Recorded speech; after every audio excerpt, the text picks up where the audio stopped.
ask personally to our speakers. Okay, the next talk is about phylogenetics by Dr. Igor Civeroni.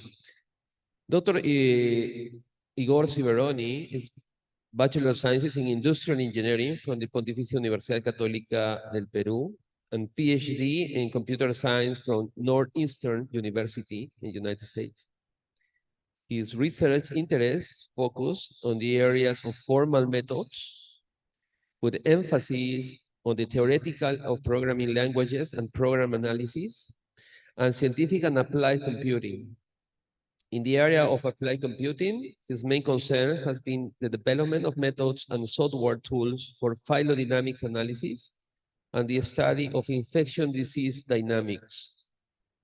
He is the principal developer of PyD, a BEAST2 package.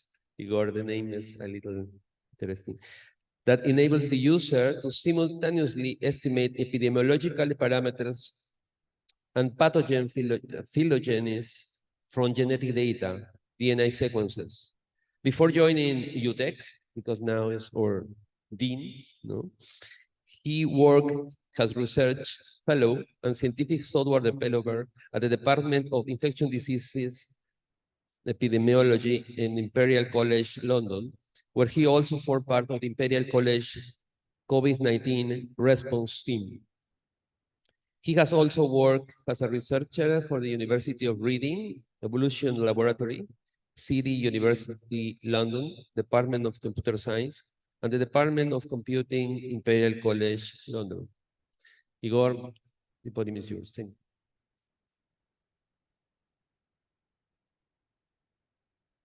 you. Enséñame. Okay.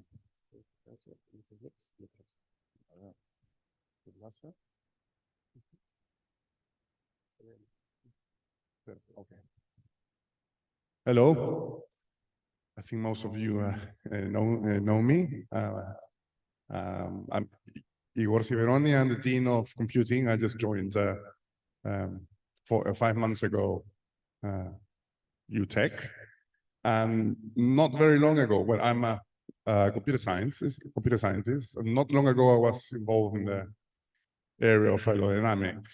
So how did I get into this? So about 8-9 years ago, I was doing theoretical stuff for computer science, and then I decided, well, I want to do some applied things.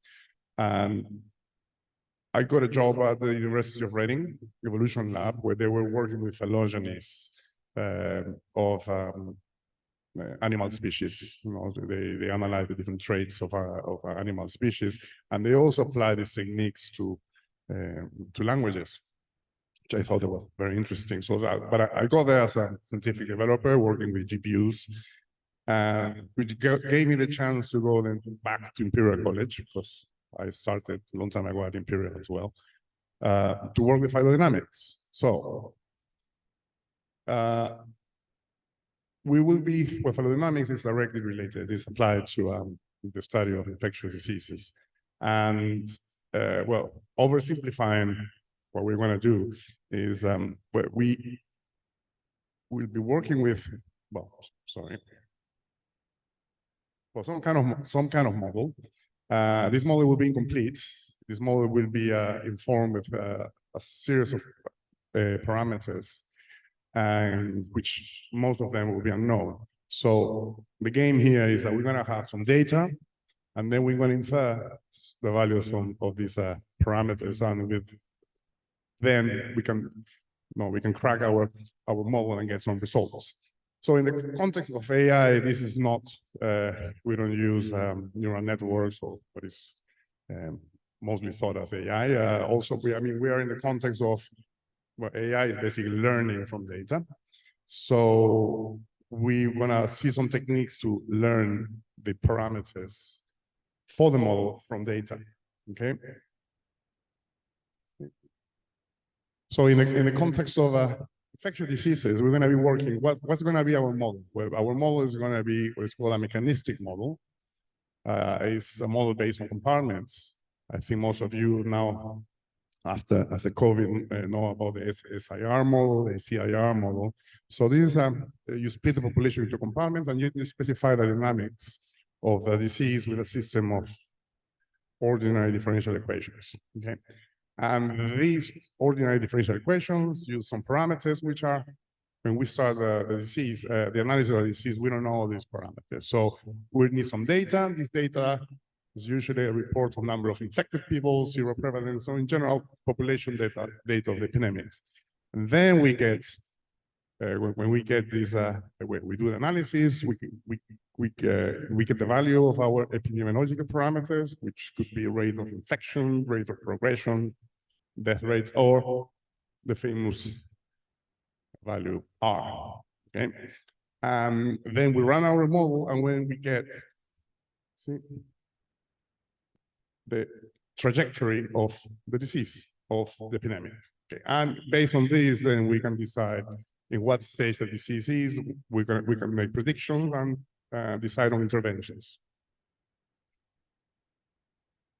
So this is how typical model looks like.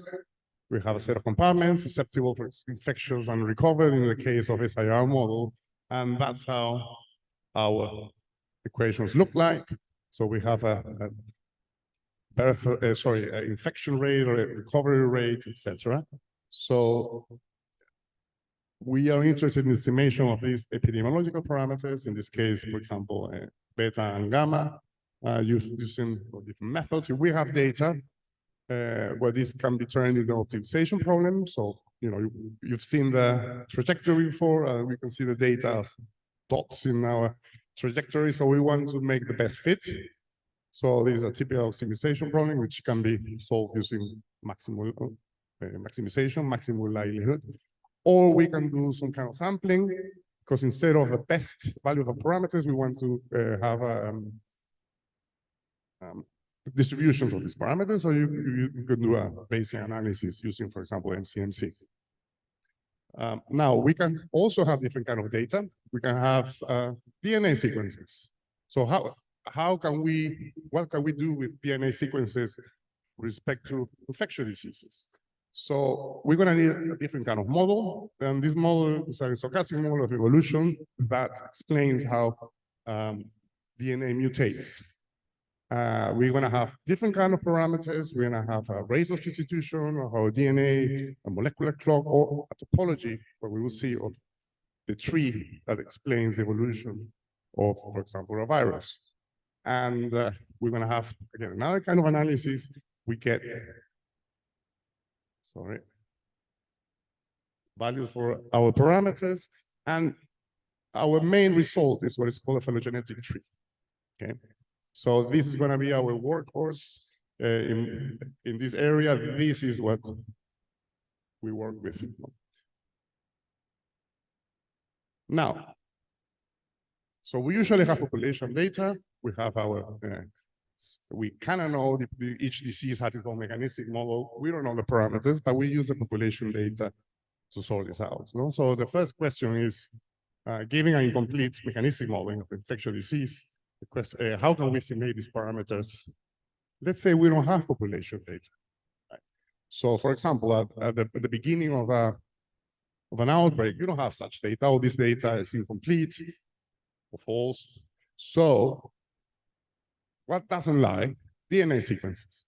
So then we can rephrase this question as, given an incomplete mechanistic model of an infectious disease and DNA sequences from infected people, how can we estimate the genetic parameters, phylogenetic trees, and it's a type of epidemiological parameters, that is the mechanistic model parameters, in a single analysis, okay? Without population data. And that is precisely what phylodynamics do. So, well, in order to get there, we need to go through a few steps. First, we're going to see what phylogenetics are, which is actually will be the main topic, actually. Then we'll talk about beast, explain what beast is. Then we'll jump into phylodynamics, and then I'll tell you a little bit of this package that we developed for finding. So, phylogenetics. I'm going to read again. So, phylogenetics is concerned with a reconstruction of the evolutionary history expressed as a phylogenetic tree of related species, individuals, and genes. So a phylogeny is a summary expressed as a tree of the observed genetic and phenotypic diversity based on a population sample. So in our case, so this could be different kind of information. In the case of, let's say, viral phylogenetics, we want to have here at the tips or at the leaves of a tree, we're going to have DNA sequences. And we'll say that the only thing you really need to know here is that the closer you are, the more related you are. And also you can figure it out, but you also have a scale, which could be time scale. So you kind of know information about these points of divergence, and then you can also know about a common ancestor, right? So you can learn about the times, for example, of the introduction of the virus in a particular area based on these trees. If you can see that this, for example, a part of the tree is far away from the rest, in the case, for example, of COVID, you can see that this is a new variant. And we see this a lot. Now, if we are talking about species, these trees can take probably 100 years, 200 years, 500 years. In order, because the mutation rates are slow. In the case, for example, of a virus, you only need 2-3 months to have a decent phylogenetic tree. So this is an important, could be or is an important tool when analyzing epidemics. And well, as I said at the beginning, many concepts developed to understand molecular evolution are transferable to the analysis of other types of heritable information in natural systems, such as languages. So you can use these also to analyze languages, and the tips will be words, for example, of a language. No, well, let's phylogenetics. So phylogenetics trees, we want to estimate, given some sequences, we want to estimate phylogenetic trees. These are going to be estimated from a multiple sequence alignment representing a set of homologous genes or genomic sequences. Homologous means that we assume they all, I mean, eventually they come from a common ancestor. We would like to know that given a set of sequences, how can we determine how well a tree explains the data? So we're going to have a set of trees, and we want to see which is the best tree or which are the good trees, right? And in order to do this, we need to have a model that explains how the tree is generated. A model that explains how these trees could have been generated, in particular, how the DNA sequences at the tips came to be. Okay, so you have a tree, you have a shape, we have tips at the leaves, and but you want to know if this tree a good explanation of that. Well, this model, this stochastic model, this is the evolution model based on DNA substitution, and this is a continuous Markov model. So people are doing that. Well, I think the data science maybe we're going to be looking into this soon. And well, we have a few assumptions. Sorry. So that's how our tree looks like. We assume that each of these branches, they evolve independently. So that's important when you're doing your statistics, independence. And size substitutions are modeled by a continuous Markov process. So each tip is going to be, DNAs, you have 4 bases, A, T, C, G, and this is what is called the substitution model. So A can change to T, to C, to G in time. And we can express this. So this is a general graph. We can explain this with a substitution matrix. And then we plug it with time, then we can get a transition matrix. No? So then giving an initial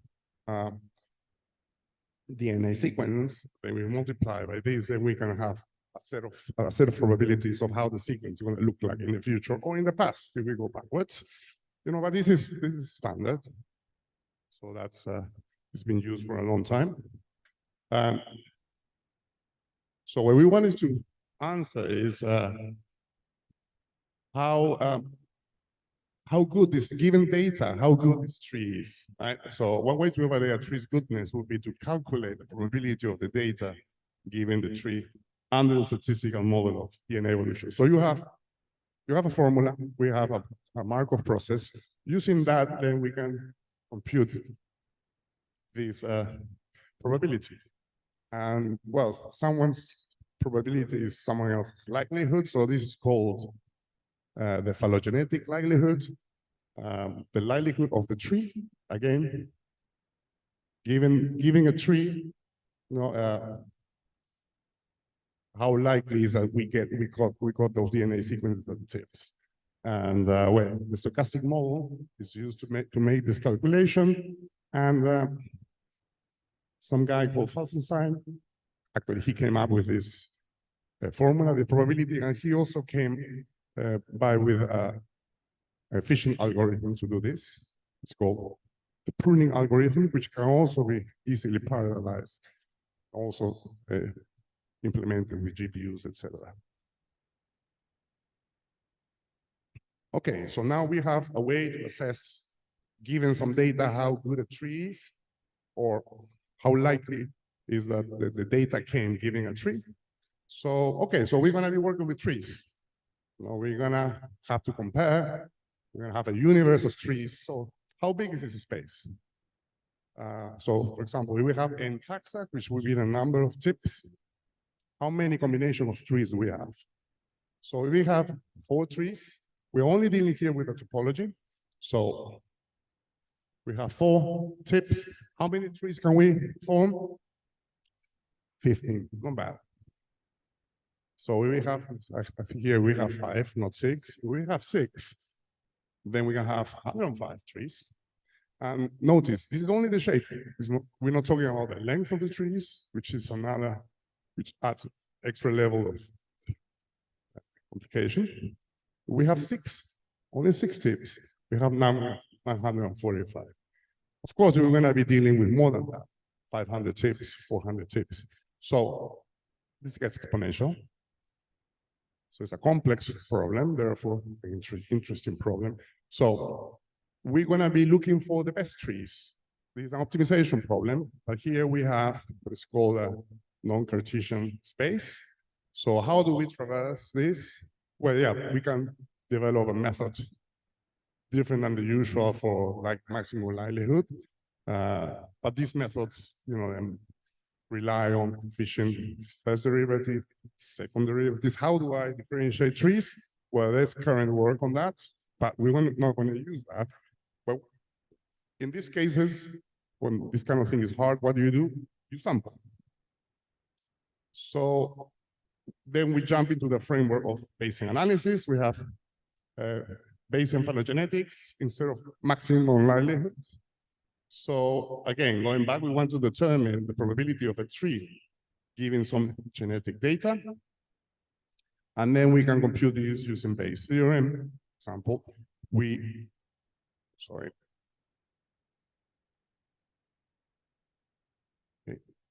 already know, I lost the dot. On the right-hand side, we already know the likelihood, the phylogenetic likelihood. So if we set up this in the Bayesian framework, we get the posterior probability of the tree. What's the probability of the tree given the data? That's what we want, how good the tree is. So we have to also plug, consider the prior probability of all the parameters of the tree.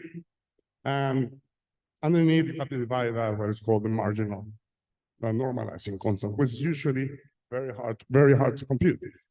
And again, okay, we're going to get this probability.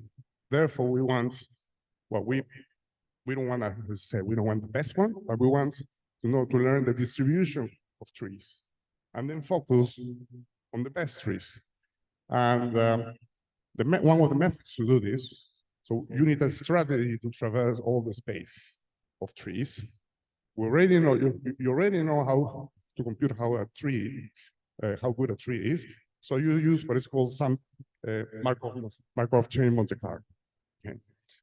Which is a way, so you jump from one tree to the other, you sample one of the parameters of the tree, and this strategy for accepting or rejecting a tree. So you get what's called a chain of trees and parameters.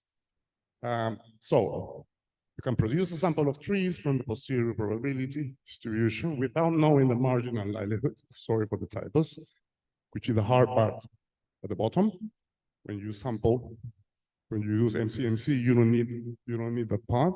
And in a specific case of phylogenetic trees, you use a software called, well, one of the softwares that we use is called BIS2. So BIS2, there was this paper a few years ago, an advanced software platform for Bayesian evolutionary analysis. BIS stands for Bayesian evolutionary analysis by sampling trees. And this is a joint effort. 18 institutions work together, and the authors come from 9 countries. Actually, I would say 10, because Peru should be there. And well, but the main guys are Renko, Timothy, and Alexei. And the rest of us, we just collaborated with packages to the main program, okay? So what does BIS2.5 do? Well, it allows you to build a great variety of phylogenetic models to be used with aligned sequences. For example, remember that diagram, transition graph diagram of between the bases. Depending on the species, depending on the virus, these matrices have particular shapes, particular symmetries. They have zeros at some points and zeros and non-zeros in others. So that's a model, part of the model. You can have for different kind of clocks, relaxed clock, fixed clock, etc. But the main thing, well, one of the main things is that these estimates and work with time trees. So what you get back from these, where this tree where, you know, the axis that we're in our graph is time, okay? So these samples efficiently samples, I would say, the space of phylogenetic trees and all the parameters. And well, its main reason to be is that it computes also efficiently the phylogenetic likelihood based on the chosen model. So it uses GPUs if you have them, or also have multi-threaded versions. And of course, you can send the whole thing to the cluster. And the main difference, so you will see if you know about this, there's BIS1 and BIS2. There was a fork, no fight, but there was a fork in the project. So the main difference of addition of BIS2 is that it's extensible. So you can create your own package and add it to the distribution. And that's the case of fight. No? So for example, this is if you were to plot all the trees generated by a run, you will get something like this. Okay, it's a distribution of a posteriori trees. And of course, you will have distributions for all the parameters that you were working with. So I was looking for examples. So there are a couple of nice examples. There's this example of how the yellow fever came to the Americas. There's this paper from 2007 out of Africa, a molecular perspective on the introduction of yellow fever virus on the Americans. So first we just throw some details of the analysis. They work with 133 gene sequences, human sequences, mosquito sequences, monkey sequences from 22 countries, African, 14 African, and 8 South American. And remember, MCMC produces this chain of, let's say, in this case of trees. Each element in the chain is a change, one parameter. So in order for this to converge, let's say, you need this change to be very long, like 25 million in this case. And to make the samples also independent, you only take, once in a while, you take a sample of the samples. So every 1,000 of these elements in the chain, you take one. And well, those are the parameters So, those are the model parameters, relaxed clock, etc. And so the main results of these were inference of the rate of molecular evolution. So that means something to evolution people, computer scientists. So I understand a bit, but I just work with the code. And the date of the most recent common ancestor, which is one of the things that are important to us here. So the most cited hypothesis of the origin of yellow fever in the Americas speculates that the virus was introduced from Africa together with Aedes aegypti mosquitoes in the slave trade ships. What does the slave trade ships give us? Time frame. And this hypothesis had not been rigorously examined before until Bryant, the paper in 2017 or 7, where genetic data and phylogenetic method were used to estimate the origin times and dates. So the moral of the story is that yes, using phylogenetic methods, they were able to prove that yellow fever came from Africa during the time of the slave trade. Yeah.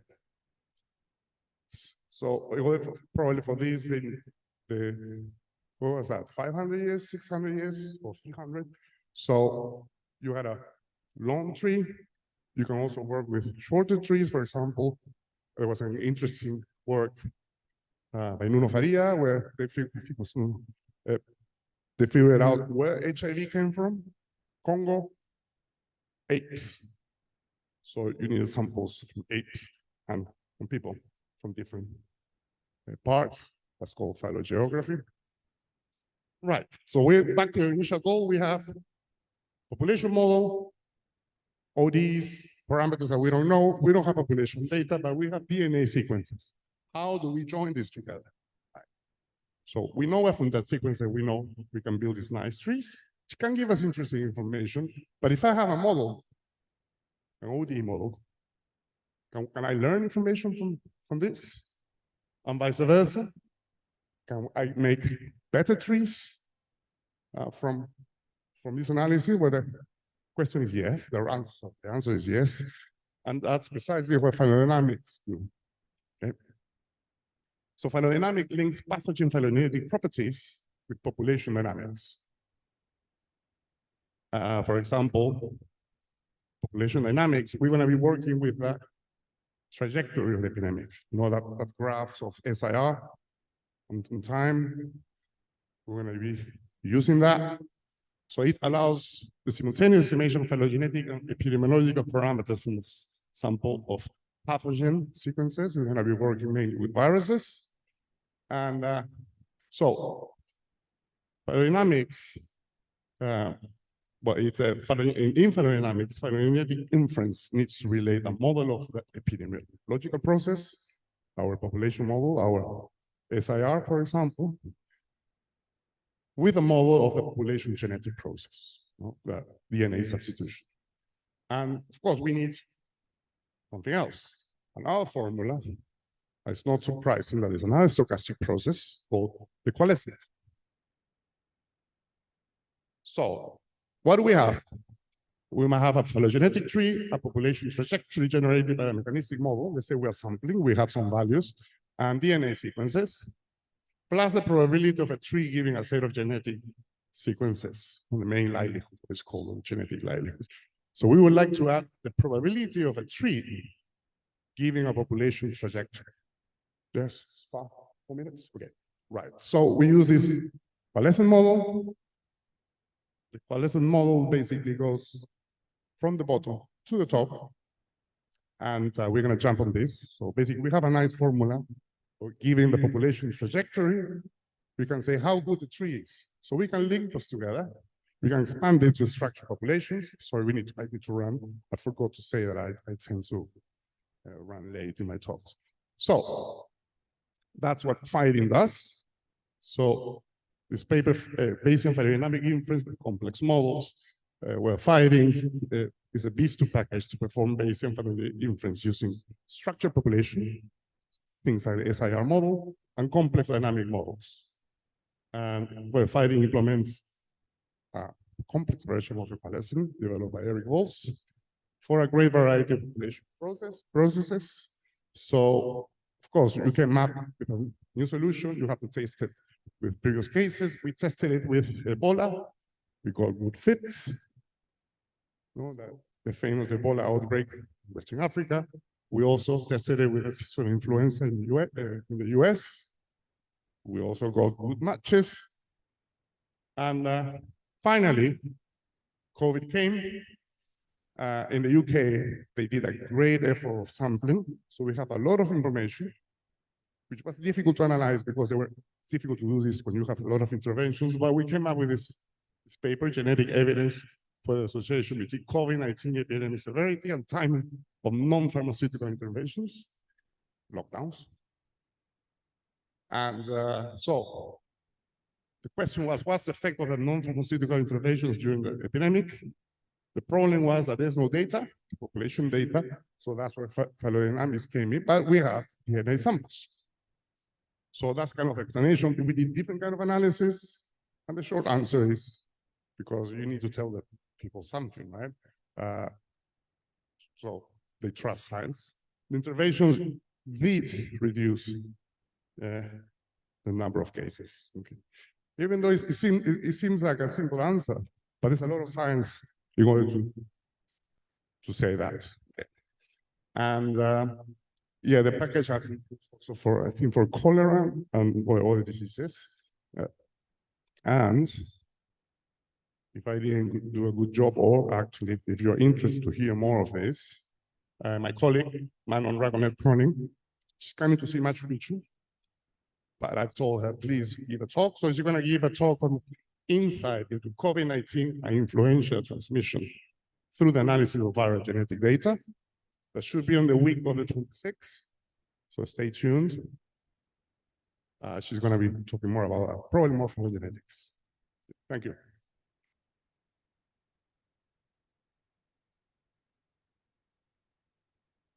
Sí.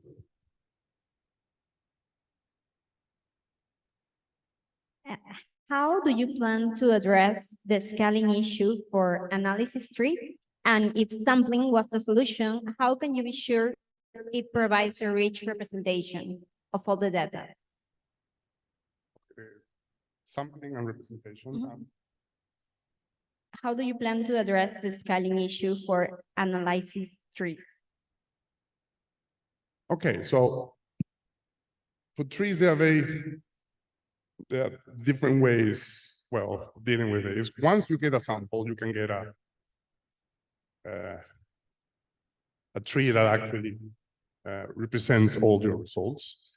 And you usually, well, in terms of representation, you can color the trees using the geographic information. And yeah, you usually don't present the tree. I mean, that graph that I showed you, it was actually used to show you that the sample we got of the trees was actually well formed. You know? If you have information that is not with the equivalent that you don't have a nice mean, even though we cannot see the mean, yeah, I mean, currently the best way of looking at the results is what is called eyeballing first. Right?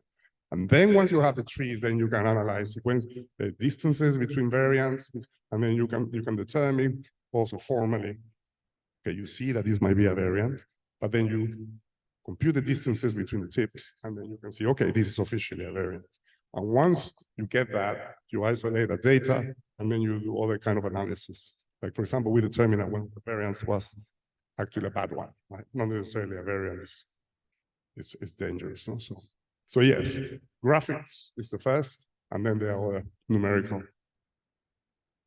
What parameters did the model use to determine the best trees? The best trees. No, the best trees are determined by the livelihood. So given DNA sequence, there's a model that explains how mutation come about. So not the parameter, but the number that is used is called this phylogenetic likelihood.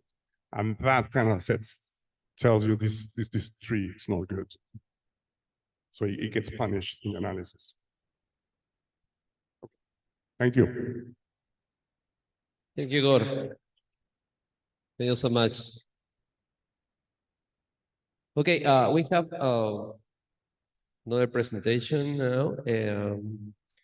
It's via Zoom. Now we start to talk empowering healthcare through artificial intelligence, insight from a bioengineering scholar's journey. Is by Natalie Dongo. It's a pleasure to introduce you to Natalie. Is our bioengineering student with a year-long exchange master's student and sub-biotech in Paris. Throughout her career, she has actively participated in international clubs, competitions, conferences, and she has experience as an intelligent artificial engineer at Institut Pasteur in Paris, where she collaborated with Harvard University on a groundbreaking neuroscience discovery. So she was presenting now this discovery. So it's really nice to present this. Please receive Natalie. Yeah, you can hear me. Hello? Okay. Hello, Natalie. Okay. It's a pleasure to meet you all. Thanks for coming.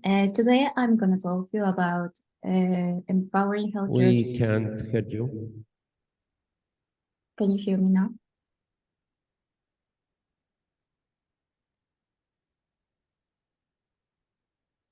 Okay. Overall, I'm going to talk to you about the insights from my... We cannot hear you. Sorry?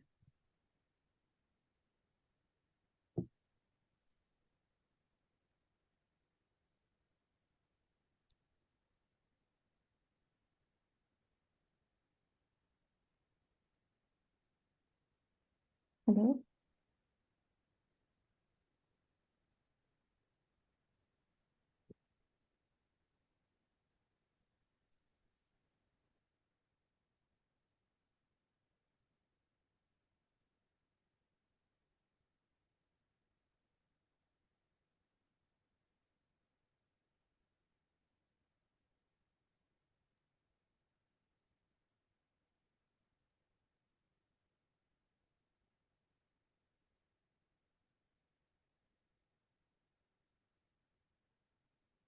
So, I'm gonna start talking about it. First of all, I'm Natalie. I am Yeah, by we have some graduate. problems.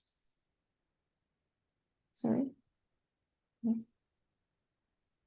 Natalie, we cannot hear you. So Okay, okay. I don't know if in the cabin. Yeah. Okay, I think.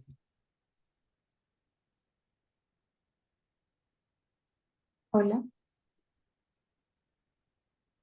Okay, perfect. Okay, great. So to summarize, I'm Natalie. I am a bioengineering graduate, and today I'm gonna talk to you a bit about my journey throughout different internships, experiences that were about how to empower healthcare through artificial intelligence. So first, I'm gonna talk about how I was a computational biology intern at the Institut Pasteur, how I worked with multi-omic integration in the University of Alberta, and a bit about a project that we have with UTEC, Promedius, and the healthcare sector in Peru. And finally, a bit about how is this applied to pharma in my current internship where I'm gonna be in Germany. Currently, I'm here now in Germany. So, just a minute.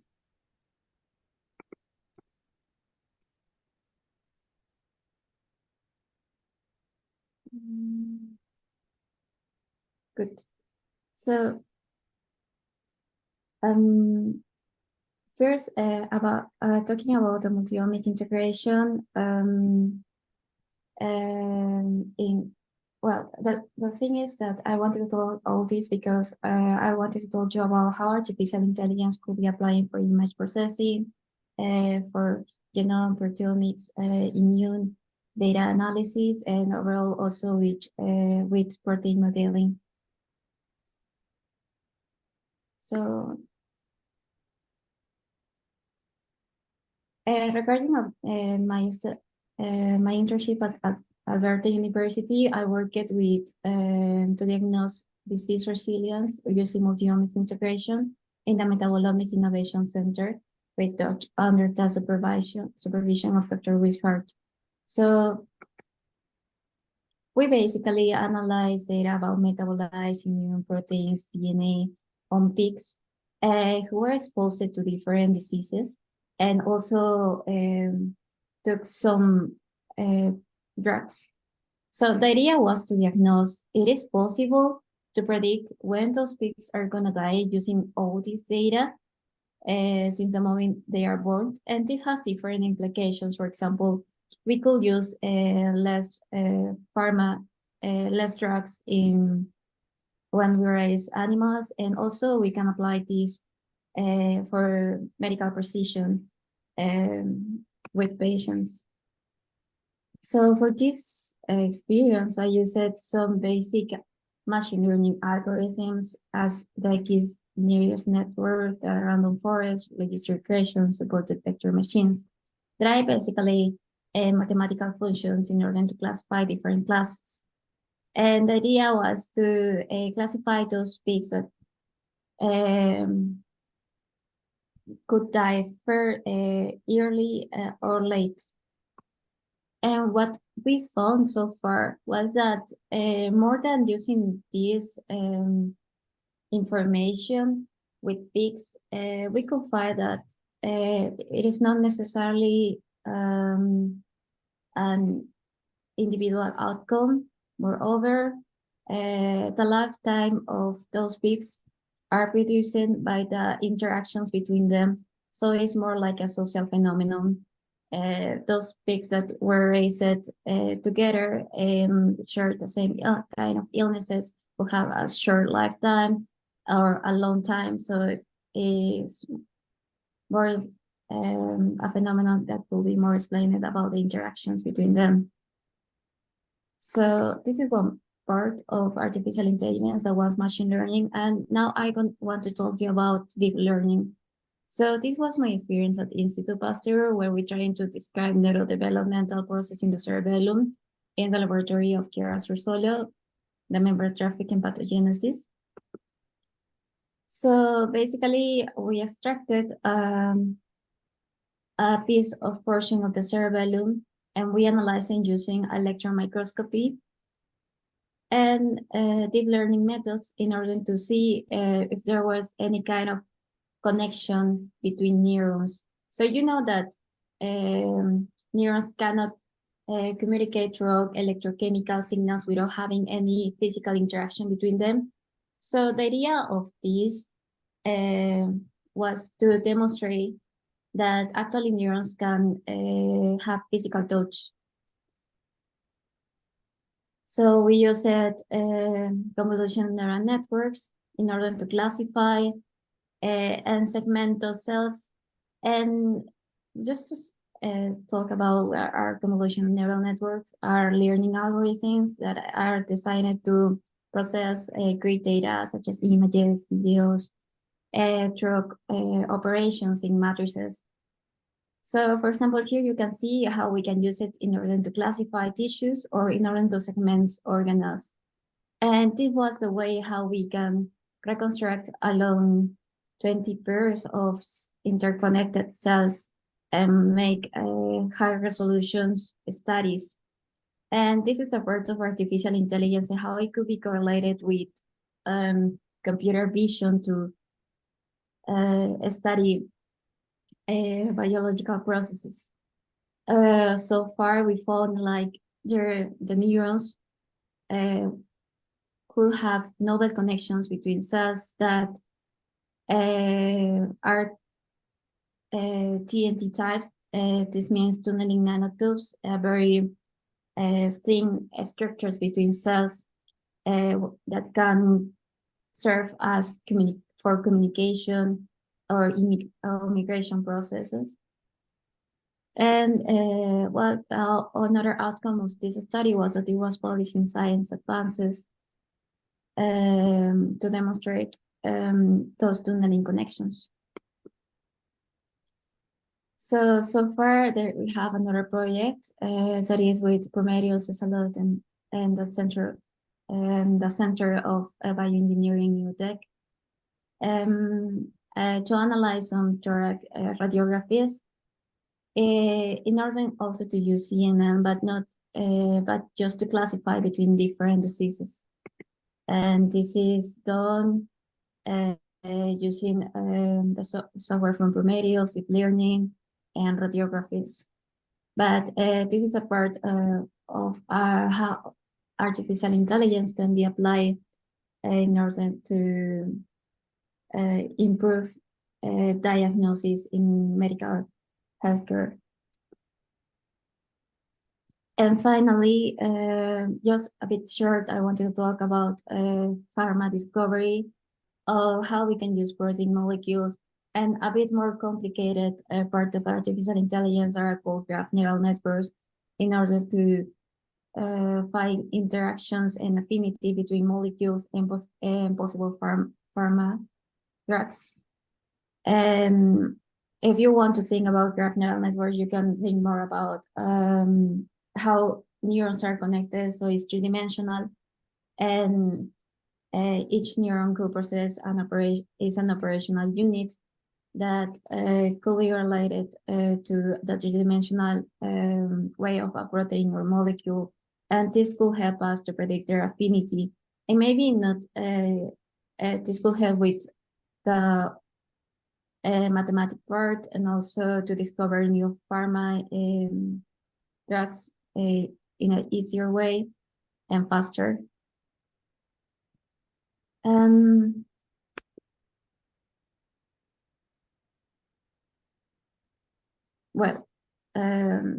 This is a way I would like to talk about graph neural networks, so you can see that there is, we have here the neurons, and they can move like in a three-dimensional way. So I like this part of artificial intelligence is, I think is more, the point of artificial intelligence is to imitate the human way of think, to act like a human for determinate tasks. So I think that this is more similar to how our brain works. In conclusion, we explored like how artificial intelligence could be used for biological research when I explored the neurodevelopment. I also could study how we can use it to study how we can integrate not only images but also data as a multi-omic integration to study diseases, how we can use it in determinate situations like hospitals for imaging in Peru, and even in pharmaceutical development. That is something I'm gonna do in Germany. I'm just starting, so I don't have too much to talk about it.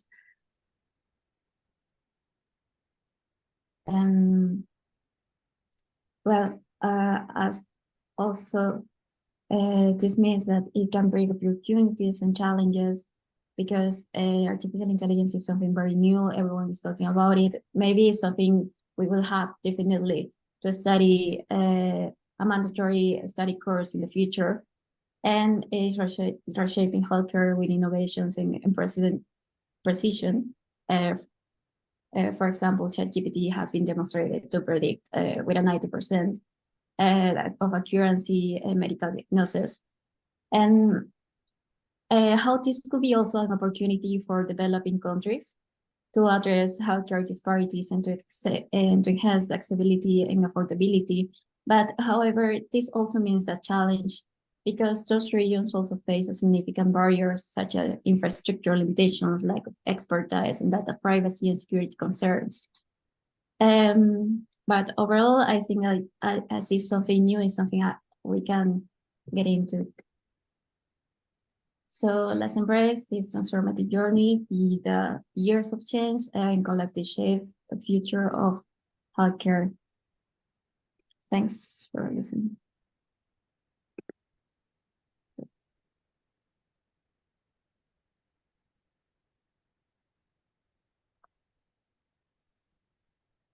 Thank you, Natalie. And maybe some questions using this microphone.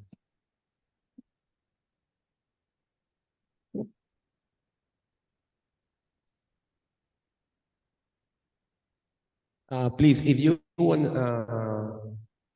ask in Spanish, no problem. We can translate here. Can you hear me, Natalie? Yes.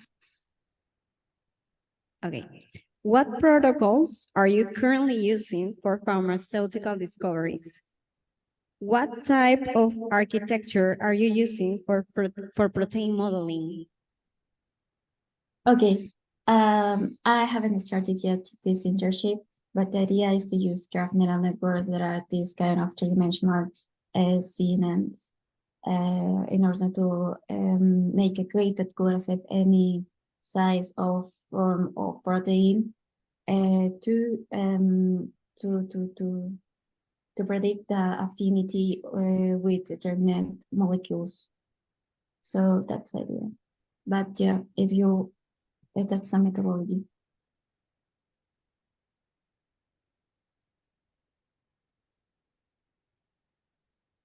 Okay, Natalie, thank you so much for your presentation.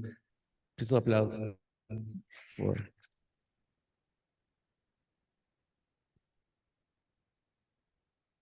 Okay, thank you, Natalie. Now, even though it is not in the program, we have a short presentation and 10 minutes presentation of another student. So yes, a pleasure to present to Hugo. Hugo is presented the title Healer, AI-based physical rehabilitation platform. This presentation is in charge of Hugo Valdez and Noemi Ramirez, who are bioengineering students at UTEC, who was founder and CEO of this startup, Healer. He has experience in the startup creation, product area, and commercial area in the health tech, rural tech, and prop tech industries.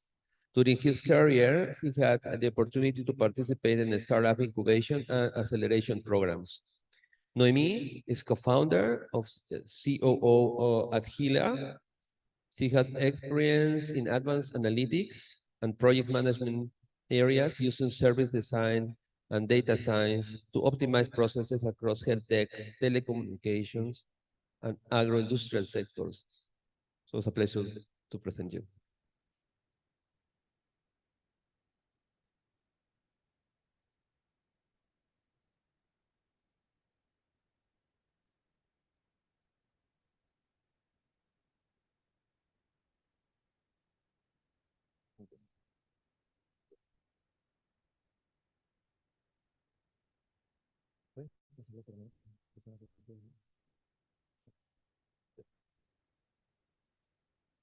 Yeah. Good afternoon, everyone. My name is Hugo Valdez. I'm the founder of Healer, an AI-based musculoskeletal health platform. Next.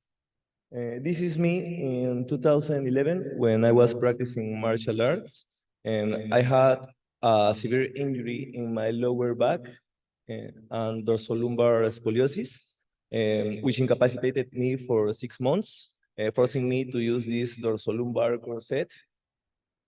I went through a tedious and uncertain rehabilitation process. Luckily, I was able to recover and return to play sports. However, as time went by, I realized that I was prone to musculoskeletal disorders. Like me, there are 1.7 billion people in the world who suffer from musculoskeletal conditions. Moreover, it is estimated 6.4 million prevalent cases in Peruvian populations with musculoskeletal conditions. Next.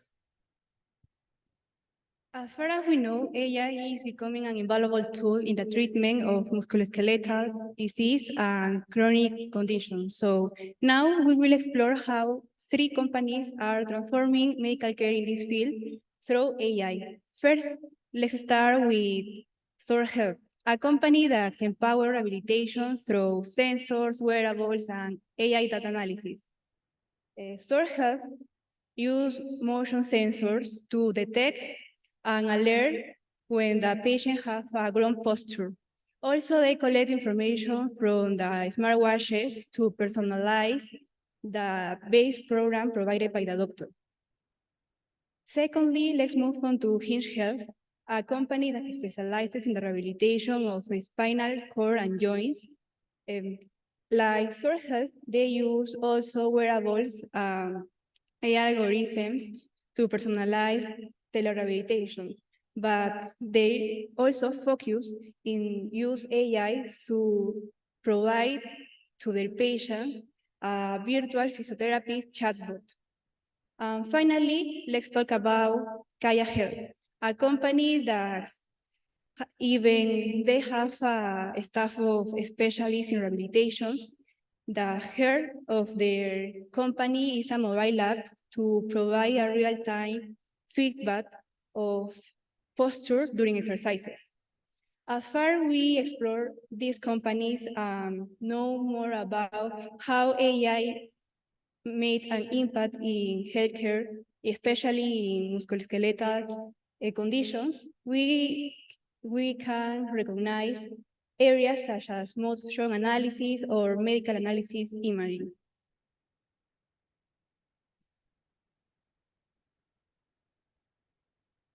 That is why we created Healer, an AI-based musculoskeletal health platform.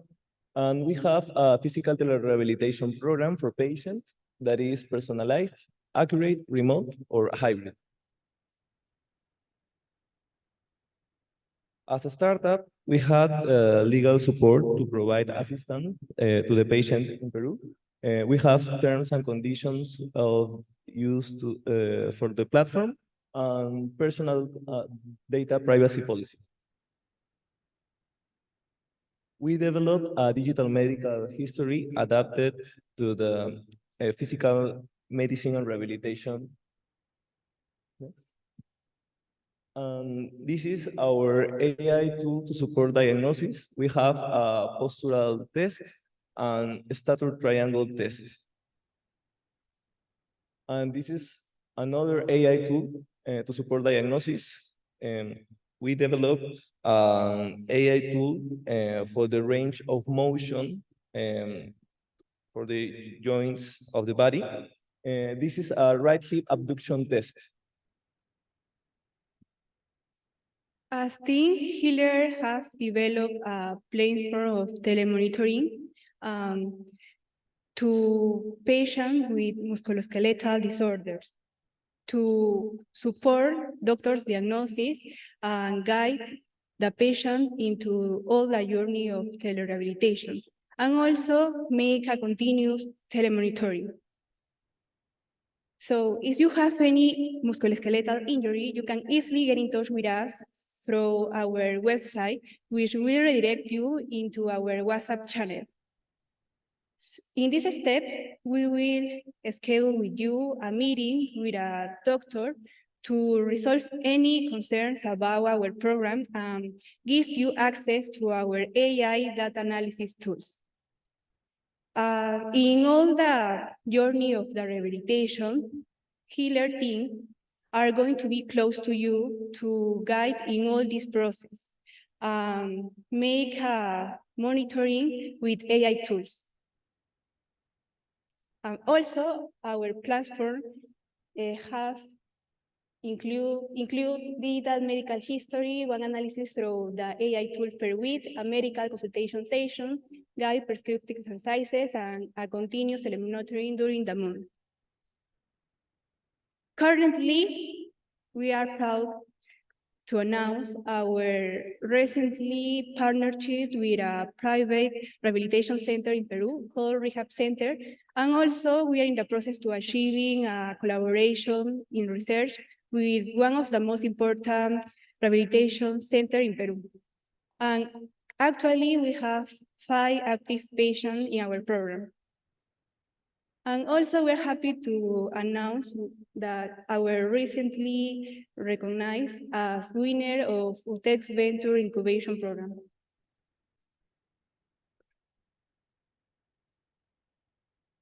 We have an important announcement.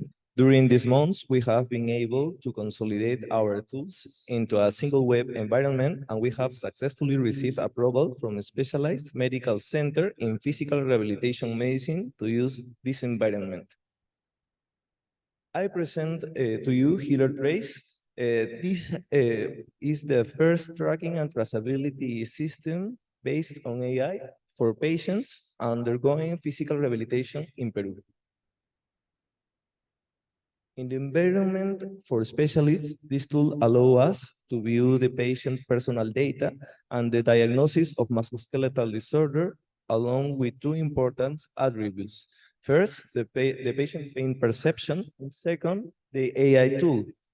This second element includes both a postural test and the range of motion analysis, for the joints involved in the musculoskeletal disorder. In addition, we display graphs showing the evolution of pain perception, postural test angles, and the range of motion. This is the patient environment. From here, the patient can update their information on a weekly basis. Consequently, all this data will be updated in the doctor space environment.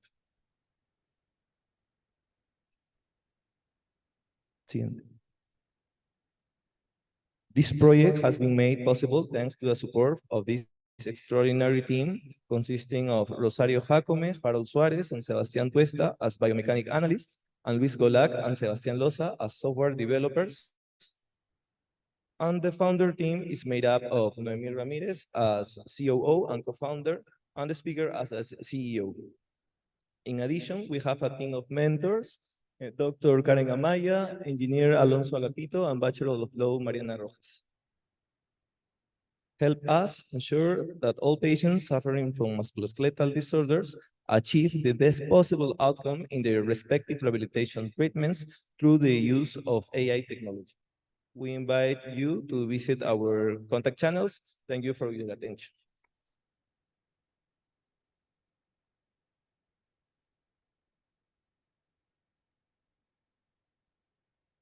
Thank you, Noemí. I don't know if we have questions. Okay, no, please wait.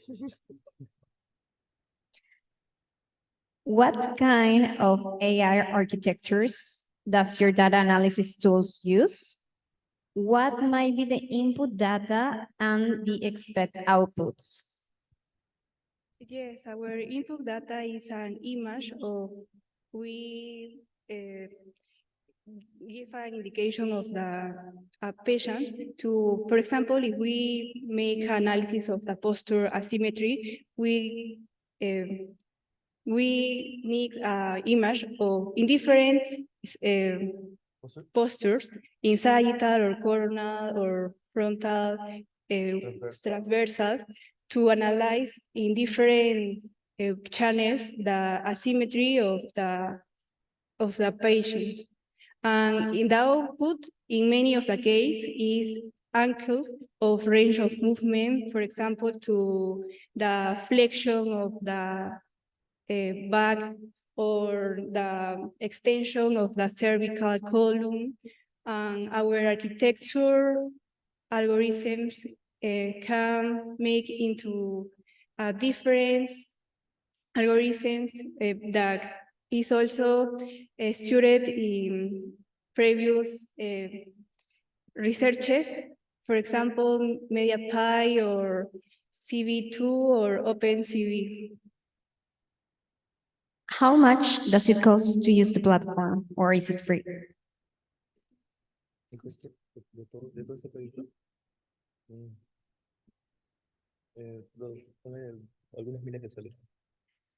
Yeah, to grade on our project, we budget 1,000 soles, but to our subscription is currently 100 soles for month. How did you get the idea to create this project? Can you repeat the question, please? How did you get the idea to create this project? Yes, about the idea, both in the past we suffered of scoliosis, so it was our first scenario with musculoskeletal disorder, and also we match our thesis in UTEC to create healer platform. Thank you. Thank you, Nomi.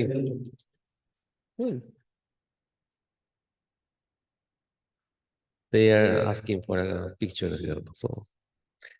Okay, okay.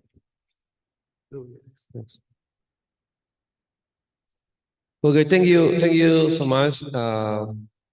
Now is, I think is the finish. The first part, so for the first part, so I invite you to the second part of the event that starts at 3 p.m. So thank you so much for your attendance.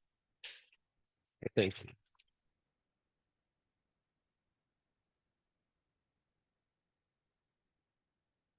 Average, to get an average power spectrum over our frequency range for this particular region of interest. Now, this power spectrum has other information in it that we're not interested in. We only are interested about the scattering properties of that target tissue in that region of interest. And so there are other things that are factoring in to make this shape that is this power spectrum. And those are the system transmit and receive properties, diffraction and attenuation. And in order to account for these, we're using a reference phantom method. And by phantom, think of this as just a block of gelatin with scatterers uniformly distributed in it. So it's a uniform piece of material that scatters ultrasound in a known way. And we reference everything to this. So we capture data with our ultrasound system in the same way we did off of humans, and we capture it using this phantom. And then we average that over 10 frames of data at the same depth using the same line length that we did for our region of interest to get an average power spectrum shown here in the dashed red. And then to remove, or at least mostly remove, these elements that we don't want, that are covering up or hiding the scattering properties we're after, we simply subtract these in the log space, the decibel space that we're working in. And we end up with our estimate of the backscatter transfer function. And so this is an estimate of the scattering properties from their target tissue.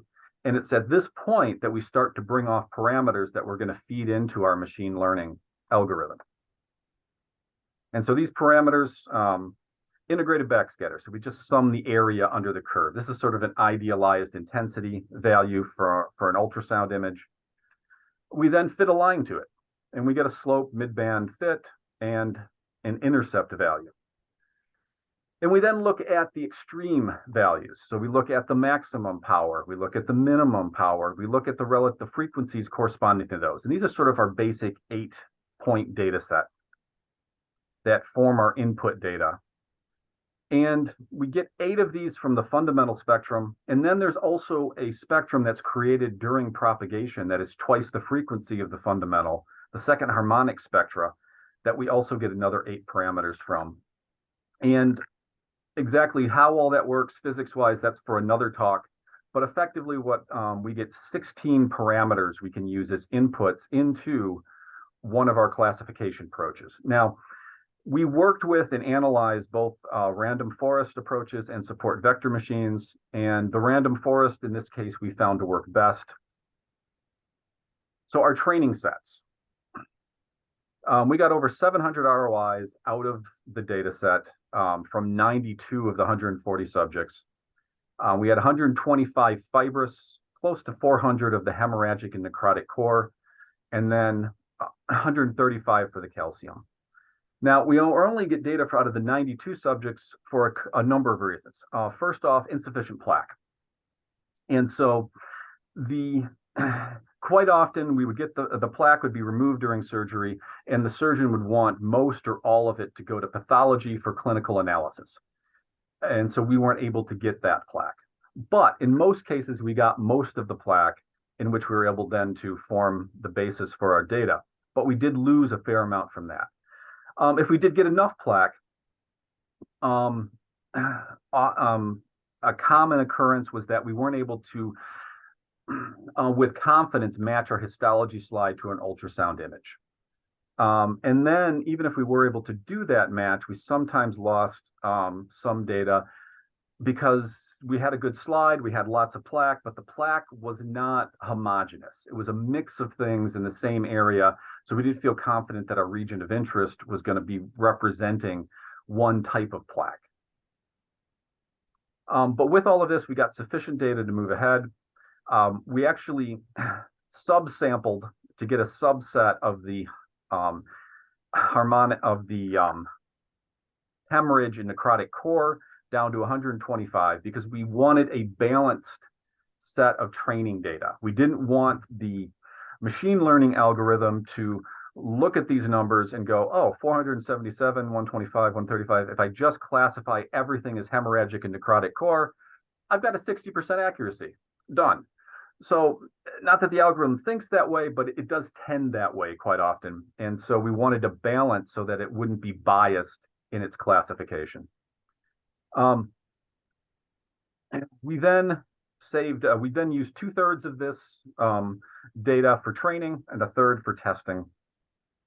And we ended up with an algorithm that was able to produce this image here on the right, where we've got mostly hemorrhagic necrotic core showing up here in a large way, corresponding to what we see in the histology. We've got a little bit of calcium coming in.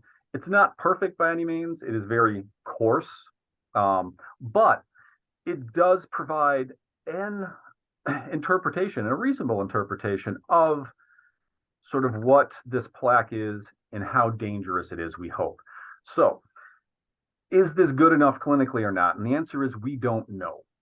And so we're running another study, a multi-center study where we're capturing hundreds of patients who are enrolling right now to then connect what we're measuring through this approach with their clinical state, their clinical outcome. Do they have symptoms of a stroke? Do they not? How much plaque do they have? And are they diabetic? Are they not? So on. So we're trying to see if there is an association with our measurements to actual clinical state and thus be able to help guide clinical care. Now, as a side to all of this, there is a large unsolved problem that I have not spoken of, and that is image segmentation. So up to this point, we are manually segmenting. This is very time intensive, and if we don't solve that and make it at least semi-automated, if not fully automated, it will never, regardless of how good of a job we do in classifying the plaque, if it takes too long to actually use our tool, it won't make it into the hospital. And so we are right now with this multi-center study, we are in the process of getting about 25,000 images that are independent of each other that will have manually drawn segmentation by our research team. And this, just to say, is a data set ready for an AI implementation to automate this segmentation problem. And so we are in the process of setting that up and working on that. Don't have anything to report today, but it is something I am looking forward to in the future to be able to share with you all.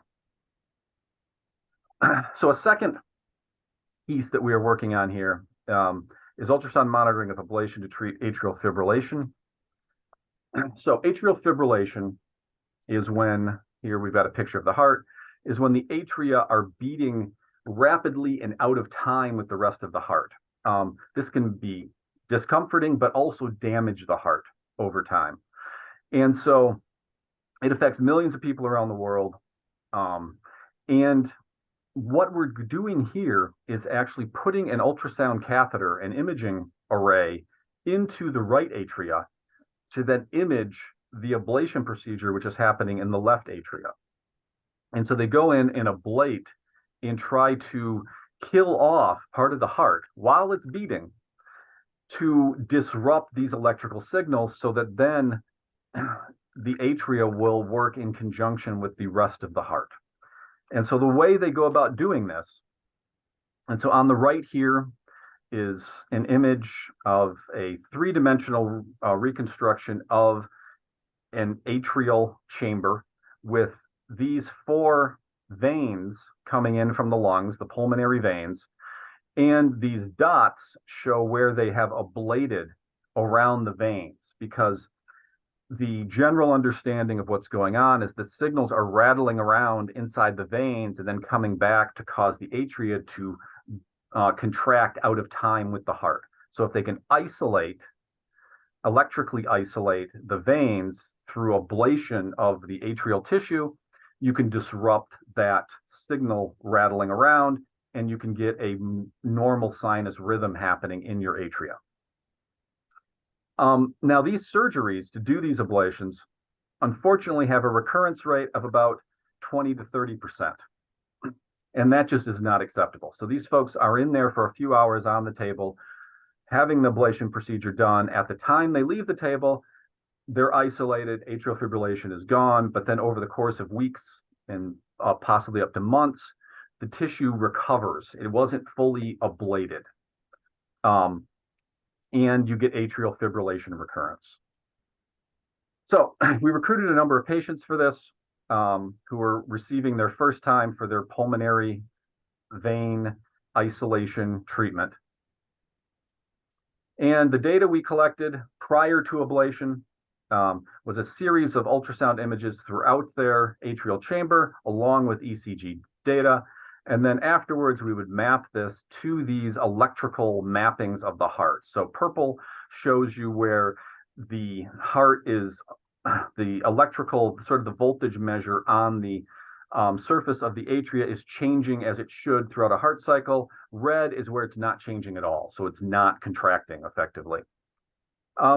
And then we also get these post-ablation. So we do the same data set collection post-ablation, and we get a map. And in this case, there's been lots of disruption to the electrical activity of the left atria. Will it hold or not is sort of the question at this point that nobody can answer. And so we're hoping ultrasound will be sensitive enough to the degree of ablation to be able to tell when the atrial tissue has just been stunned rather than actually killed. So spectral processing is very similar to what we did with the carotids. Here we've got our transducer up on top. This is the septum. We're in the right atria here, left atria. We have pulmonary veins here. And we know that there's ablation that takes place right next to it. So we put an ROI there, extract out a power spectrum. We normalize it in a similar fashion to what I explained earlier. This is just a sample sort of showing you the idealized spectrum from the phantom coming back. And we're looking at sort of 4 megahertz to 7 megahertz, very standard imaging frequencies. And we get this data set. So we were able to enroll 30 patients before COVID shut us down. So this was a casualty of COVID because we were going to enroll a fair amount more in this. Early on in this data set, we had some issues with ECG collection, so we lost patients there. We lost patients because they weren't in sinus rhythm beforehand, which is common because their atria just are not contracting with the rest of the heart. And to the point where even with these 5 patients that we did lose, you couldn't even force it through electrical stimulation by the surgeon, which they often can get them back into sinus for a little bit so we can get our data.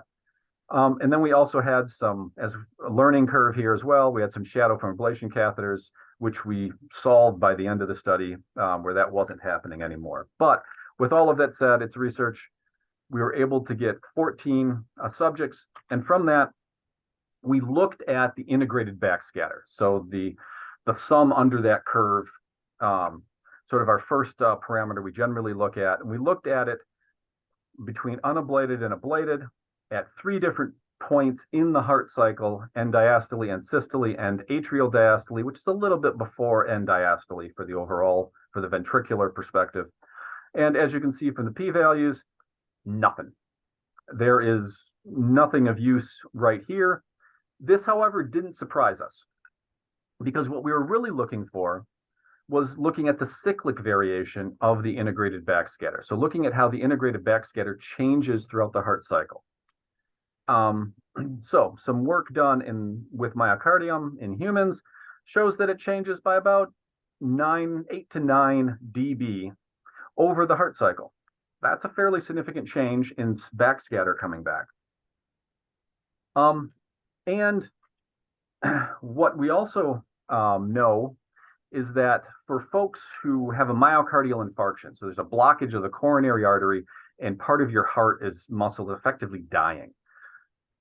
And so they simulated this in a study by occluding an artery for about 15 minutes and then letting it open up and letting that vessel reperfuse.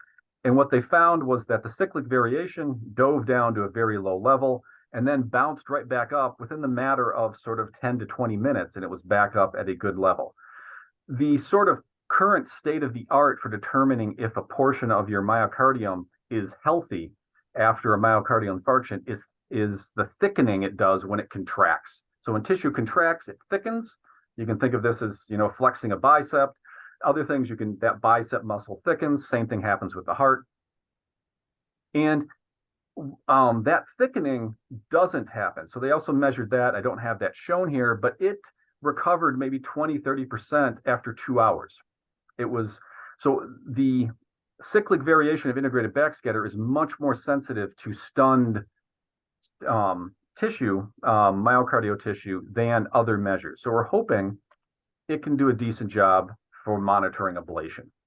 And so looking at this, we have here an unablated myocardium. So this is sort of in blue is what we expect to see for cyclic variation. And here we've got sort of around 8 dB change, which is what we expected to see based on prior reports in humans.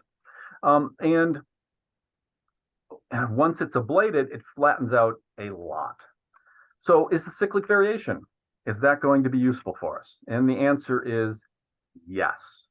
So here's the integrated backscatter we showed before, which doesn't show much difference from ablated to unablated. And then we've got definitely a decrease in the cyclic variation as between unablated and ablated. We also looked at other things, such as other parameters I showed before. We looked at slope. In the case of slope, it's the slope itself at end diastole that showed significant difference between unablated and ablated, while the cyclic variation, nope.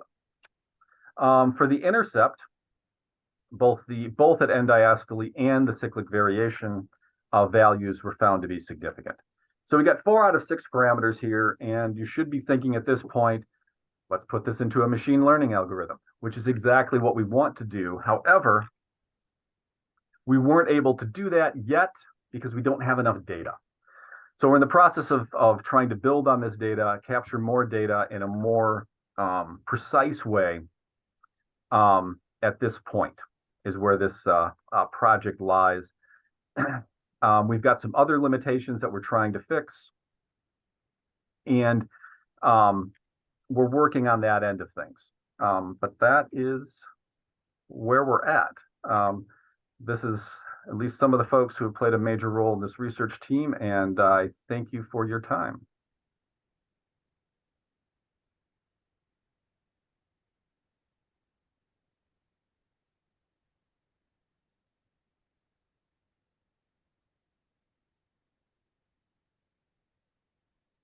Thank you, Professor. And I don't know if any question. Okay. If you have questions, please use the QR code on the screen, and you can send the questions by WhatsApp. Okay, no questions. Okay, Russell, thank you so much for your presentation. We Oh, miss thank you for here. having me. So I hope the next time you can come here at UTEC, because we always miss you. Yeah, I would love Thank to you. come back and spend some Applause time there for again. Thank you, Russell. Thank you, Julio. Applause.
an extra cost? Yeah, so it's two parts. One is the development of the tool, and one is the deployment of the prediction, right? So if you're asking how much does it cost to get the prediction for the patient, free. The website's there. You can go to the website, plug in the data. The only time it would cost you money is if you wanted to automate it in your own electronic health record, and that can be costly depending on the type of system. But for a single patient, it's on our website and it's free. Now, of course, developing the tool, that takes time. So it takes statistician time or modeling time, data collection time, patient follow-up time. That's what's expensive. It's expensive to collect data on individual patients, and it's very expensive to follow them, especially if they don't come back for their routine care. And you have to send them letters and phone calls and find out how they're doing. And nobody wants to pay for that in our system. You don't get paid for that. So it's very expensive to the institution to do that. How much information could you upload per patient? Information per patient? Mhm. So that's very context dependent. For everyone, we always have the basic factors. Like in the example I showed you for the prostate cancer example, there's a PSA, a stage, and a grade. Every man with prostate cancer, that's available no matter where you are in the world. Certain places are going to carry experimental tests, fancy new blood tests, fancy new genetic markers, and we incorporate them over time as they mature and we have more data on them. So the challenge here is none of these, there's hundreds of tools on that website. None of them works perfectly. All of them need revision because of these new tests or whatever that come out that needs to be incorporated. So they're always getting revised. Now we need a new version that includes some new blood test or some new risk factor that we hadn't been collecting before. So it's a constant process. Is this AI decision-making tool regulated? Is it related? Regulated. Regulate. Oh, fascinating question. I don't know is probably the best answer there. I don't think so. It's confusing to me. Like in the US law, I think the issue is, this is not my expertise, if it does not make a diagnosis, it's in a different category. So I have no tool running up here where you plug the data in and it comes back and says, you have a disease. It'll give you a probability of an outcome, but it won't necessarily diagnose you, and it won't necessarily tell you what treatment you should do. It doesn't make a treatment recommendation, and it doesn't make a diagnosis. And I think those are the areas where regulation creeps into play. I believe if it's just giving you a prediction of an outcome, that currently that falls outside of the need for regulation. But that's my understanding. How much time does it take to develop an AI tool like this? The hard part of the whole thing is data collection. That's the hardest part of the whole process. The AI part is fun. We all like to do the AI, right? That's fun. Here's a data set. It's been collected. It's cleaned up. It's ready to go. Go play with different modeling procedures. We all love that. And that can be as long or as short as you want it to be, you know? So that's not the hard part. The hard part is, where do you get good, clean data on a full cohort of patients that's not biased and, you know, slanted in a way that you don't even realize? Like, you'll get a data set and you'll think it's, oh, this is all the patients ever diagnosed with some treatment. Well, no, not actually. It's the ones who went to this place, who filled out the form, who speak a particular language, who have a certain form of insurance, there's all these hidden mysteries that you really have to figure out, because that limits generalizability. Because you make a tool on a data set that happens to be very narrow, and you want to generalize it to everybody, and that's what falls down. Do you know if other countries are using these methods, using data from their own population? Do I know who's using it? Other countries. are Other used? countries? Oh, yeah. Well, so we have it tracked. It's running on Amazon Web Services, and so we can see the IP address by whatever country and state like that. So yeah, it's a worldwide thing. I don't have the date on it, but it's free and open to the world. Thank you. Thank you, Mike, for your presentation. Thank you. And if you have more questions, you can talk with Mike at the end of the event. So I think is the final presentation of the event is Dr. Hyun Jin Bae. Dr. Bae is a PhD in astrophysics at Yonsei University in Seoul, Korea.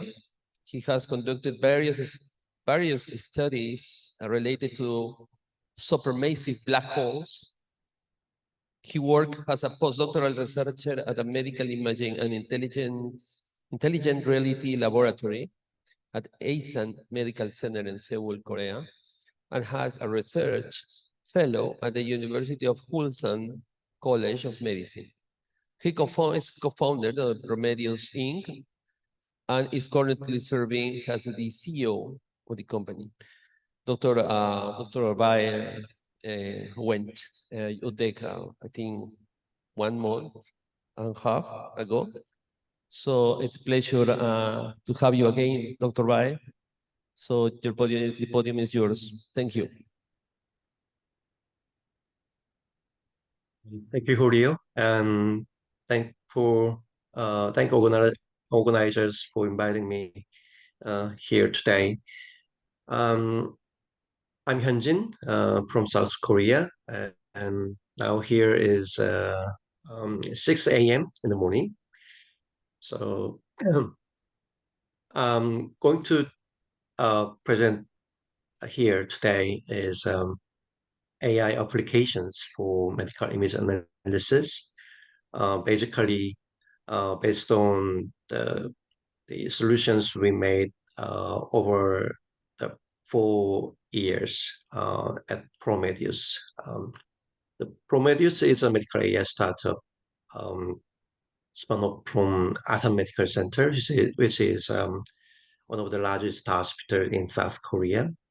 And we are still collaborating together to make cutting-edge AI solutions to address clinical unmet needs. I'm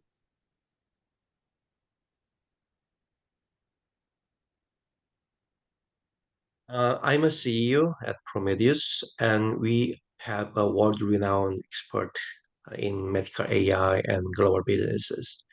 As Julio mentioned, we visited several times in Peru over the last years, and we are doing several big projects with UTEC and Mayo Hospital and other several major hospitals, including the AUNA and also several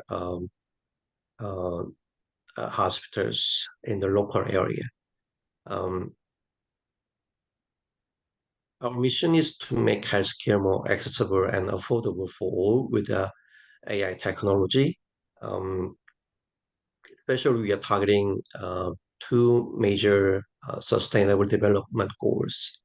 One of them is number 3, to ensure healthy lives and promote well-being for all ages. And number 10 is to reduce inequality within and among countries. We believe that the AI technology have a potential to address these goals, and we are keep pursuing to achieve these goals.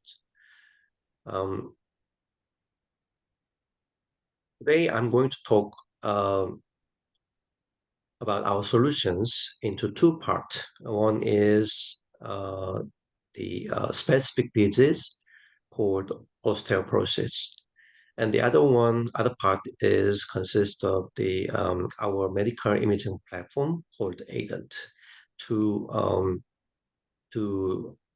provide our solutions to the low to middle income countries with more accessibility.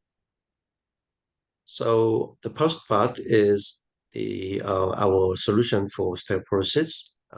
So our slogan is a new vision for osteoporosis. As being aware about the osteoporosis, there are many osteoporosis patients in the world, about 0.2 billion. Especially in the US, there are 44 million osteoporosis patients. The osteoporosis is a disease with a low bone mineral density. So there are osteoporotic holes in large bones, for example, the hip bones or spine bone. For example, in the US, there are 40% of women over 40-year-old have osteoporosis in the US. And also in China and Korea, there are more than 20 or 38% of the population have the osteoporosis. So as a result, there are huge medical costs of osteoporotic fractures. And also they show very high mortality rate if there is osteoporotic fracture, about up to 21%, depending on the location of the fracture. The problem of the osteoporosis is that the osteoporosis have no symptom before they got fracture. So it's important to make screening or diagnosis as early as possible. But in many cases, the gold standard is bone mineral density test using the machine called DEXA. The DEXA is using the dual energy X-ray to measure the bone mineral density in your body, in your body's long bones. But the DEXA machine is very low accessibility because it's quite expensive, and also the diagnosis cost is also quite expensive compared to the common chest X-ray image, for example. Because of this, the awareness of osteoporosis is quite low. It's about 20%. So the people don't aware they got the osteoporosis, and they realize that after they got fracture in a very later stage. So we believe that there are many asymptomatic osteoporosis patients in the world, and we need to find these patients as early as possible. To address these problems, we developed world-first AI solutions for screening out the osteoporosis patient using only chest X-ray images. The product name is the PROS CXR Steel. So before this product, the people usually got the DEXA scan to find their osteoporosis. But as I mentioned earlier, its cost is quite high, and there's not many hospitals. There are not many hospitals having the DEXA machines, especially in developing countries. But using our solutions, we are using the most common modality, X-ray machine, and the most commonly used part, chest. So we are utilizing the chest X-ray images to find out the osteoporosis. So we can find the osteoporosis with the as early as possible in their asymptomatic phase. So this is very cost effective compared to the DEXA scan. It's like 1/10 of the cost compared to the DEXA. We published this result last year in a top tier medical journal called JPMR, and we trained our model at with the data set collected from the Asan Medical Center Health Screening Center. So we collected about 70,000 chest X-ray images and also DEXA scan, and we make a pair data set to train our AI solution. So this solution achieves very high performance up to the 0.92 in terms of the AUC. So these are really promising results as a screening tool of the osteoporosis patients. It shows very good performance, and it actually aligned with the gold standard of the DEXA scan. So there are two cases of patients. One is the patient in normal condition, but after 2 years, they got the osteoporosis. We collected the chest X-ray images for that patient at the same stage, and we run our AI model, and you can see the score of the patient. And normal stage, and they got about the score like 12%. But after they got the osteoporosis diagnosis, the result shows 64%. And the other case is the osteoporosis patient, and they got cured after 2 years of treatment. So we also run the AI model with their chest X-ray images at the same time, and it shows the also accurately aligned result with the DEXA scan. So this solution can be applied to the clinical workflow in two ways. One is the opportunistic screening. So there are chest X-ray scan in many health checkup at the hospital.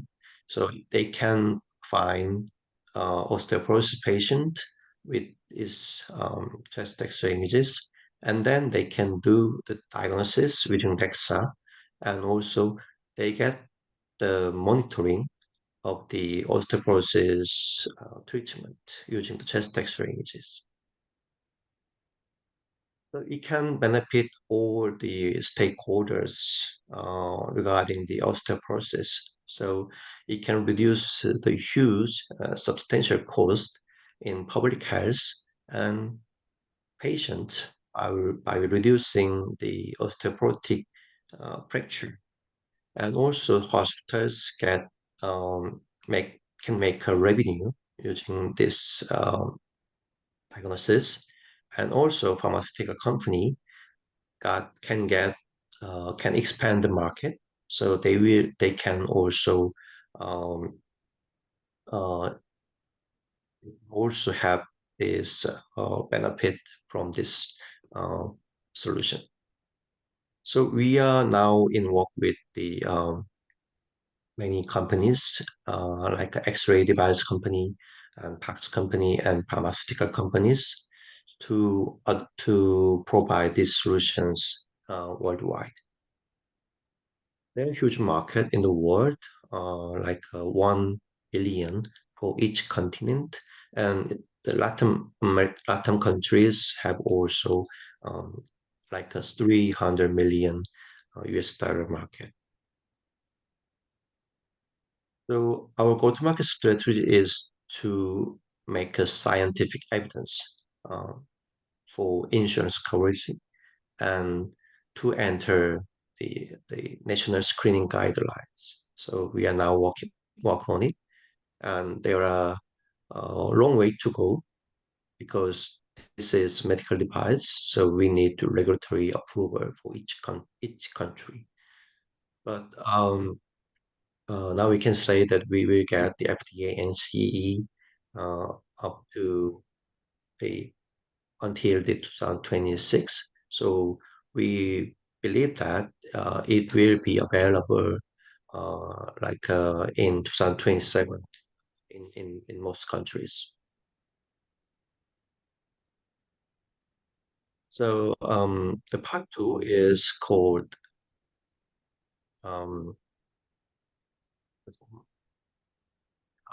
AIDENT, our medical AI cloud.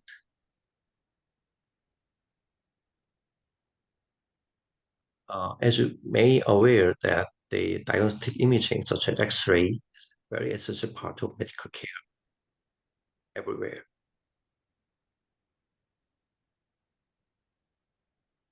Sorry, that's one.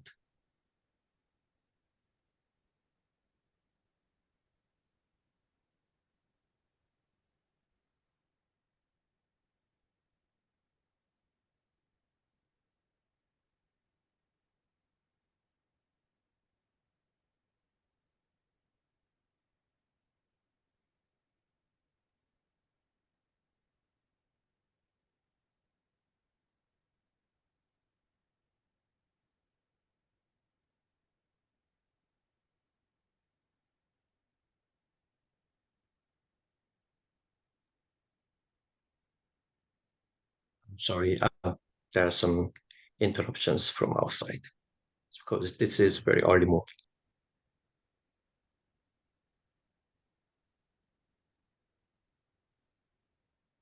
So there are two-thirds of population in the world have no proper access to diagnostic imaging, and also there are big disparities between countries. So the lack of radiologists means delayed in diagnosis and misdiagnosis, and it makes a lower quality of care and wasted social cost. Due to this errors, about 70 billion is wasted only in the US. So to address this problem, we provide the medical AI cloud platform called AIDENT. AIDENT is cloud-native platform to overcome all barriers, and it brings cutting-edge AI solutions everywhere patients care. There are three major benefits using the AIDENT, and first one is affordable. It does not require extra equipment or maintenance cost. And second one is the accessibility, and it provides free storage and AI analysis tools on their web browser. And the third one is remote collaboration, because it provides a QR code for sharing and comment functions, and it automatically anonymizes the data under the HIPAA compliance. We provide advanced AI solutions for such as including the osteoporosis screening and bone suppression and infectious disease analysis and so on. For example, we provide bone suppression solution in chest X-ray images. So with our solutions, it can enhance the visibility of the lung lesion within 5 seconds.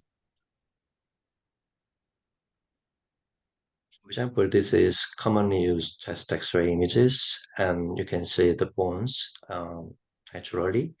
But with our AI solutions, these rib bones are all gone within 5 seconds, and the doctors can see the lung region more clearly, and they can find the abnormal regions with more accuracy. In just 5 seconds, we provide improved detection of early stage of lung disease and timely and accurate diagnosis. So this is one of our examples for the infectious disease analysis. So with this solution, we provide, we are doing a major project in Peru with Dos de Mayo at the moment, and also in collaboration with the UTEC. Also, we provide several other functions. They can automatically measure the important quantities such as cardiothoracic ratio, as you can see here. Also, we provide like landmark detection solutions on the spine images or in the cephalometric images for dental analysis. So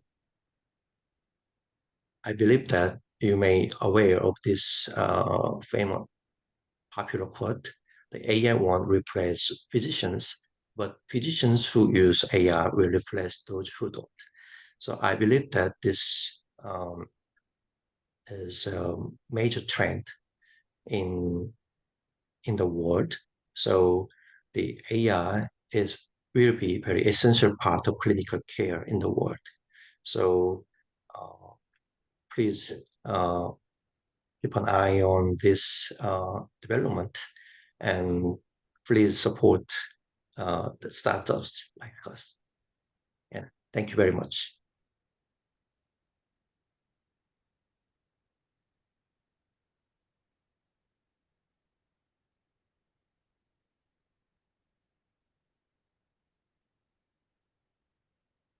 Very much. Thank you very much, Dr. Bae. So I don't know if we have some questions. Use this.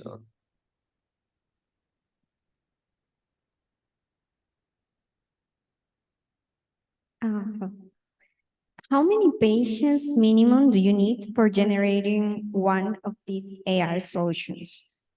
Do you have tools with ultrasound images or only with X-rays? Currently, we are focusing mostly on chest X-ray images, but some of our collaborators have developed solutions for by using the ultrasound images to detect like some misalignment of the bones or for some prenatal patient. We to develop our AI solution for chest X-ray images, we usually utilize at least 10,000 cases.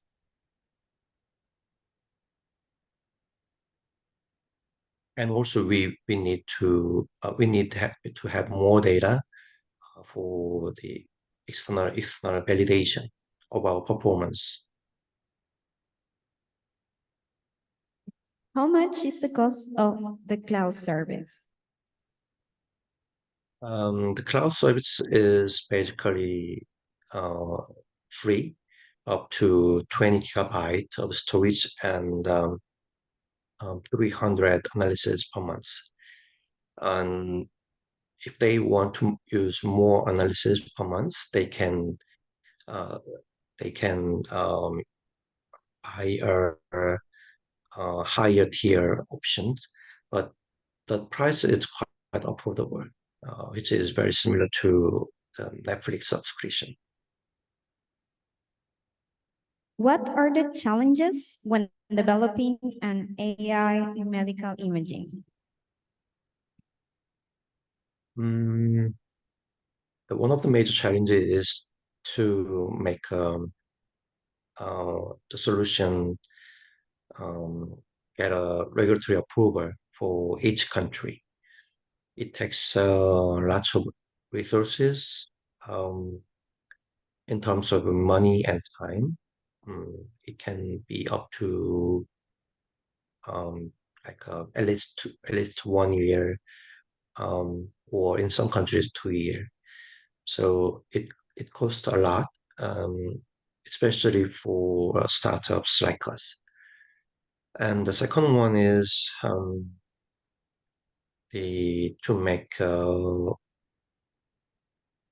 guarantee the robust performance of AI solution for every environment and every country. So it requires lots of data set to train and lots of tests. So recently, we are also utilizing the new AI architecture called transformers, and it shows better performance compared to the conventional CNN models. And there are several ways to overcome these problems, and we are still working on it. What architecture do you use for the implement neural networks? There are major open source AI architectures. For example, we utilize the Inception AI models to train our osteoporosis screening model.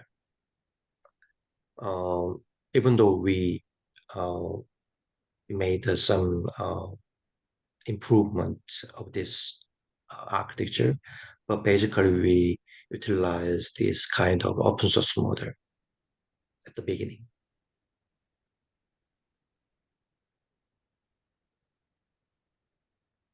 Okay, Dr. Bai, thank you so much for your talk, your amazing talk, Thank you very and much. thanks again because you are 6 a.m. there.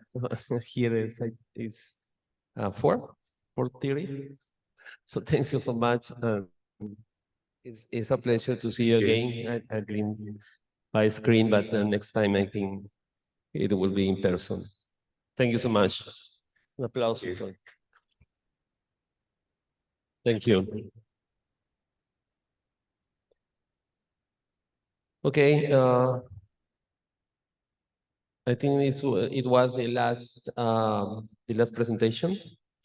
But before we end the event, we want to give you a couple of announcements.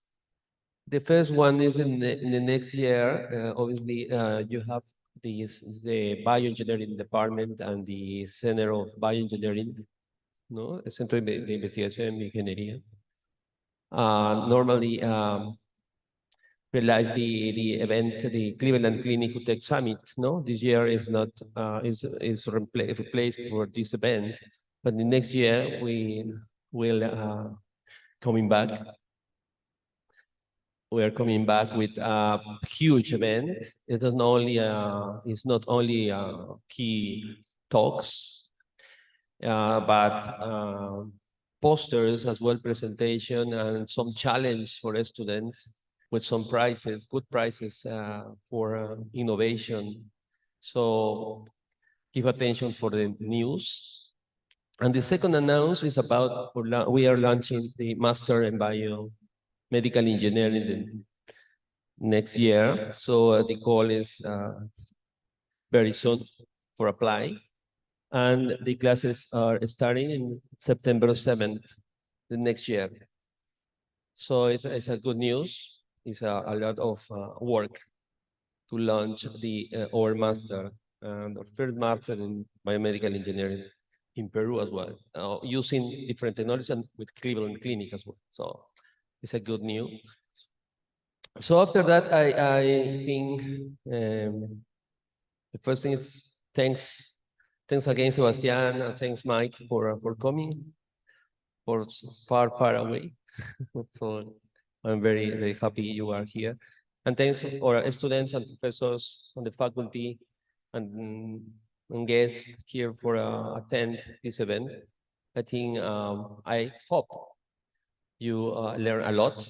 No, you have learned a lot in these hours of event. So next time, I think we will compromise to do more events, more academic events related to this topic, hot areas, no, and the cutting edge of technology.